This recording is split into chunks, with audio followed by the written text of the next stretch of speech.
I'd like to thank all the panelists for starting us off with such great and hard-won wisdom from all of your experiences.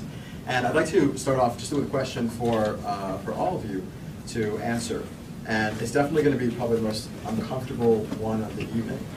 And I'd love if you could give an example from your company that will not get you fired tomorrow, which is, how do you overcome the internal fears and politics related to social media in your company? What can we give to the audience tonight that's something that we've learned about how to overcome that? This is the most important question in social media, because it gets you to the point of being able to use it. So, and actually, I'd love to start off with Michael and your thoughts. Sure. Yeah, so there's a very specific example that happened at SAP, and I can't get into all the details about it. But what I can tell you is we had a very senior sales executive sit down with a customer who did a Google search in front of him. And this was a proposal that had been on the table for a number of years, one of those big deals I mentioned. And the potential customer, the prospect, said, look at all these issues, and he pulled up based on the search that he did. If you go on Twitter and you do any brand name in the word fail, you'll see, right? You'll see Toyota fail. You'll see BP fail. And so it was a similar situation to that. And he didn't get the sale that day. And he came back and he started asking questions of the online marketing team. Hey, this guy did a Google search. Why aren't we buying ads to refute this, this PR crisis that we have?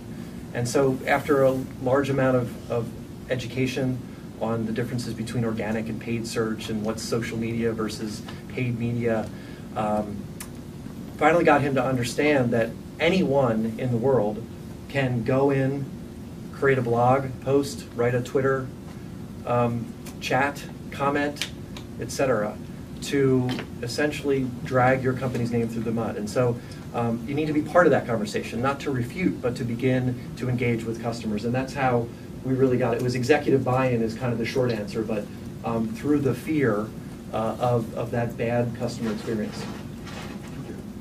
Doug, you're on the agency side of things, so I think your perspective on overcoming internal politics, if you're on the agency side, and then trying to do it as an outsider with your clients. Sure. I mean, I think FAIR works reasonably well there, too. And there were some good examples recently that I've been able to use that probably been in the news. Facebook's privacy changes. One of the, I'm sure everyone in the room is familiar with Facebook and what they've been doing in terms of changing their Facebook, their privacy policies.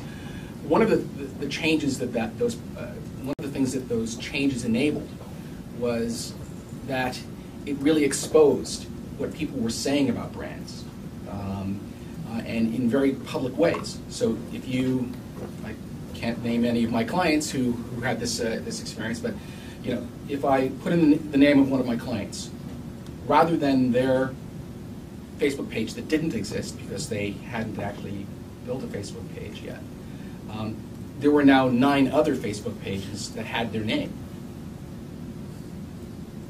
One of them had their logo. Once you went to that Facebook page, there was nothing there that indicated that it wasn't an official page. That really shocked their way of thinking. The idea that, well, if Facebook is going to build my social media presence, maybe I should take control of that situation. And the first inclination is to sue, but that's not really going to work against Facebook. So it then starts people on the path of thinking about, well, what's the smart way to start engaging in social media? What assets do I have? What sort of resources do I need to start putting together to actually, get that piece of the social media puzzle out there? Within the agency, or within agencies, I think the fair part is the fear of being left behind. I mean, I think within PR, I think lots of people talk about how we are in the, we understand relationships. We're all about, we're communicators, we're storytellers, but I think that we're all looking at our in many ways our partners in the communication space and advertising and other marketing areas, encroaching in our territory. So I think the more you can show how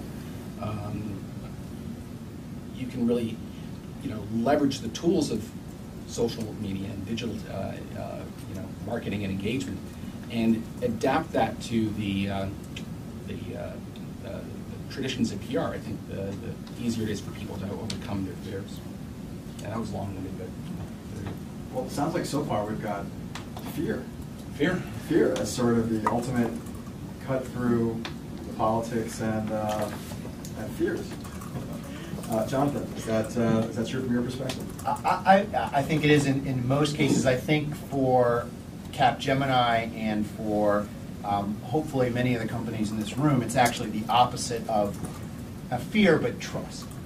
And we can talk till the cows come home about return on investment and different metrics, and those are certainly needed. You need that to manage social media and the tie between that and sales.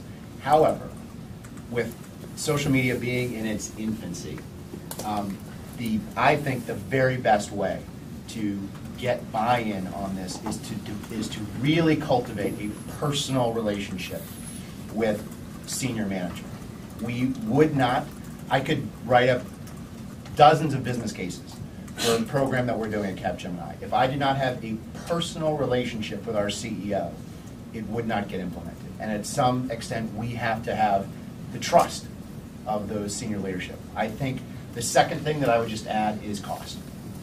As Michael said, the big elephants aren't there anymore, and we're seeing that at Capgemini too.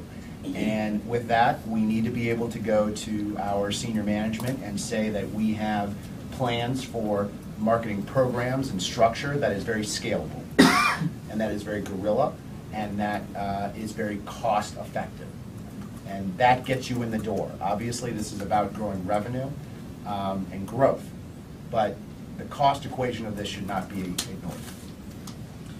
Now, Ron, from Bloomberg's perspective, the media has been facing the onslaught of the internet and social media in many ways so much more than your average company has, because it's not just your customers using different things, but a completely different paradigm. Sorry, I hate that word. But a completely different model that's battling against you. Although Bloomberg sort of has its own really unique model. What's your thoughts in terms of what motivates people to overcome this and embrace social in a media company?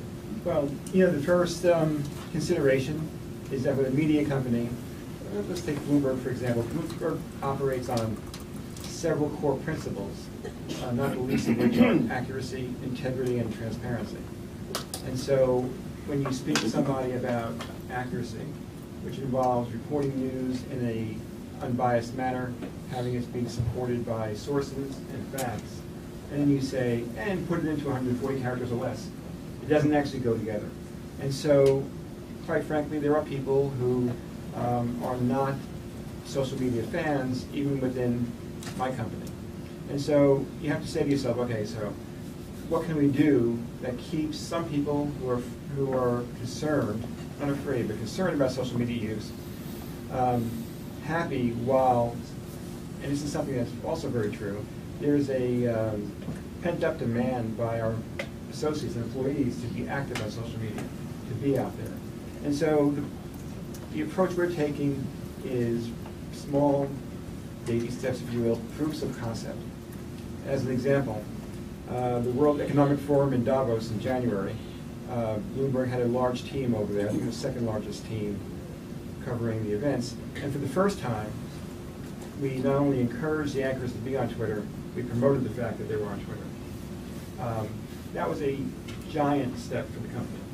I had actually trained two of the anchors before they left on what Twitter was and and how to do it. But the offshoot was the conference went on, people, anchors, and were on Twitter. The world didn't end, and that's now one success story that we can build upon.